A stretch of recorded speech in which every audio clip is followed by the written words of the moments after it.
Easily it all had unwound and fallen off the spool, unraveling like a cheap shirt with a loose thread. The highway was still empty of cars. The nation, or more exactly, the system was dying. Petrol, oh, remember the sweet smell of buses, was vacant from service stations everywhere, though Coke could still be purchased in plastic containers. Go figure. Our minds were devoid of original thoughts. Our hearts were filled only with our self-absorbed concerns. Our televisions were full of 500 options showing the same thing. Our clothes were torn. Our beds were lonely. Our tongues were like sandpaper. Our shoes were untied, and our soup had gone cold. Yes, it was Valentine's Day once again, and the highway was still empty. Two old men sat on a bench. Wrinkly, dry, thirsty deserts, far from oases, dreams and well springs that might quench them, once swollen and ripe as plums, now a pair of prunes. Remembering, or trying to remember, filling in the blanks as best they could or wanted to. Today, yesterday, the maybe of tomorrow, the sun, their sun, was setting. They sat. But the mirror, their mirror, held a story. They look into that mirror and see the days when they were tall and straight and full of sap. Twin oaks rising into the sky, the shadows they'd cast in the past, where she lived, in the mirror, where they could still see her and hear her and her music. She was a dandelion floating in the breeze, a sprite, a pixie, a laser's dot to a cat, unobtainable yet irresistible, a haunt.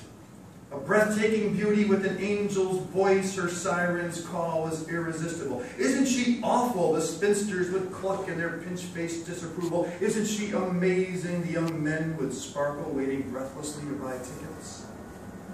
That day, that damn day, that salesman, that damn salesman, that instrument, that accordion, that goddamned accordion! Curious, she would become so enamored of such a hideous-sounding torturer of air. Curious how an interest became a fascination, became a preoccupation, became an addiction, became an obsession, became the slow poison that would ultimately bring down a queen who abandoned those blessed pipes to play that damn accordion. Crowds withered away, imploring, begging for her to stop playing that accordion and sing once again. The last they saw her, she was playing in seedy bars, working that squeeze box to the pleasure of leering men, working that squeeze box for money to the pleasure of lusty men. The twin oaks lost their leaves, lost their sap, lost their sun. Now two dry popsicle sticks on a bench. Two old men sitting alone. It is, after all, Valentine's Day. I'm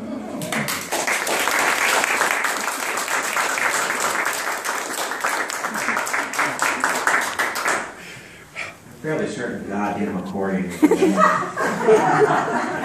don't know if there's any other kind. There were twin oaks until Marty McFly killed one of the saplings with his DeLorean, and now it's just a lone oak. It's so sad. I was really reaching on that one. Go ahead. Just boo. Just boo. Beautiful. No. I'm in boo. Okay. I actually thought this said untitled for a minute. Courtney Douglas will be reading